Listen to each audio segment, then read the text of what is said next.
The stately lawns at Windsor Castle catch the evening light. The air is quiet, filled with clipped footsteps and distant echoes of history. But somewhere beneath the stones and tapestries, a slow-motion battle unfolds. One fought not with swords or words in public, but with property lines, protocols, and silent glances. The clash is not over the throne.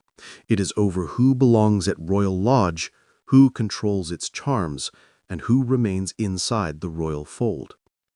Prince William does not speak of this war. His public commitments are polished, purposeful, polite. Yet behind the slimmed-down royal schedules, careful seating plans, and delegated engagements, a signal pulses. The Yorks are being shuffled further into the periphery.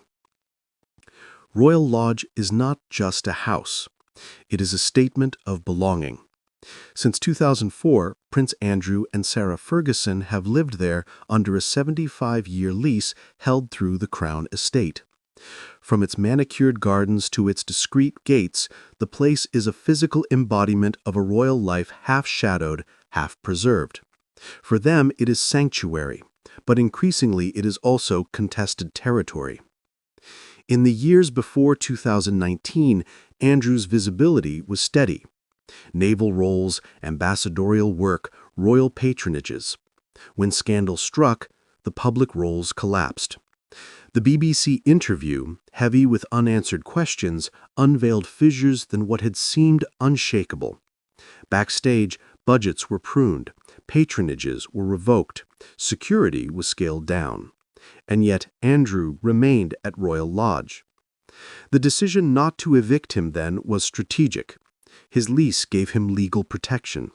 The optics of removing a former duke from his home might provoke outcry. His continued residence was tolerated as a quiet burden, one the monarchy hoped would fade. Now the weight of that burden appears heavier than ever. William, as heir, is unlikely to accept perpetual proximity of scandal.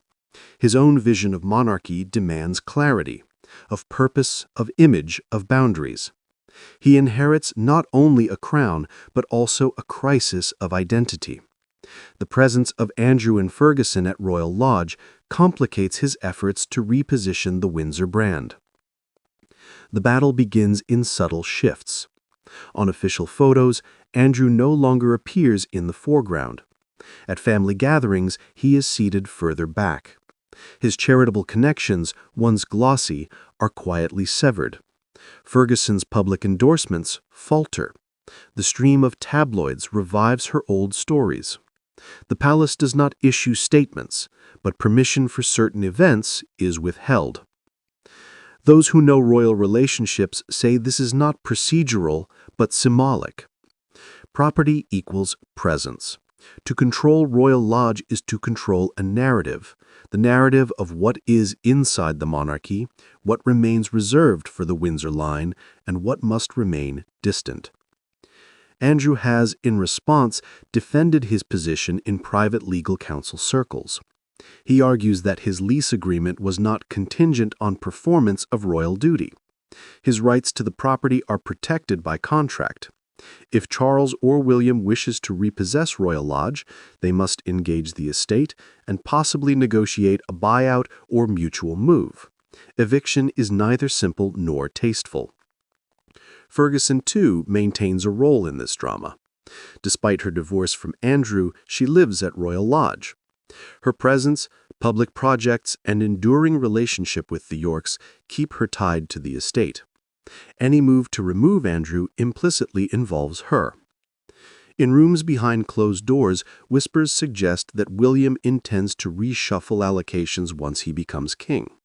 If Andrew must be relocated, so must Ferguson. Royal aides speak of alternate residences: Frogmore Cottage, Adelaide Cottage. Smaller, less symbolic, but relocation is easier said than done. Royal preference, legal covenant, and personal attachment all press in. Meanwhile, the Windsor machine proceeds. Schedules tilt toward William and Catherine. Tours assign them precedence. Portraits frame them centrally. The public begins to see them, not Andrew and Ferguson, as the authentic voices of a monarchy in reinvention. The tension is personal, but the stakes are institutional. If the monarchy exists multiple centers of influence, the working royals beside the outside nobles, the brand erodes. The monarchy must appear unified, focused, and coherent. Scatter pride and the edges fray. Yet no official word emerges from Buckingham Palace. No announcement, no fire, only silence. That silence becomes part of the strategy. It invites rumor, obscures intention, and allows flexible deniability. It also places Andrew and Ferguson in a liminal space, not exiled but unprivileged. Invited when convenient, held at arm's length when necessary. Their presence becomes more tolerated than welcomed. Sometimes in royal circles, absence is the loudest message. To be uninvited quietly is to be rendered unimportant. And that is how you move a dynasty without drama, by redrawing its gravities. A loyalist within the palace once said, "We do not fight coups, we reframe roles." So the fight over Royal Lodge is not about walls or keys, it is about story. Who is central, who is peripheral, who carries the crown's legitimacy? Down the road, there may be legal settlements, financial concessions, or relocations. But the sweep of that decision has already begun. Public eyes trained on new faces already see a changed monarchy. The Lodge, when its gates shift, will confirm what cameras have already allowed us to sense. For now, the battle is silent but unmistakable. The Crown advances its narrative in gradual folds. Andrew and Ferguson remain, but their tenure feels temporary. The royal chessboard is rearranging itself, one property at a time. In the silence, the Crown speaks louder than ever.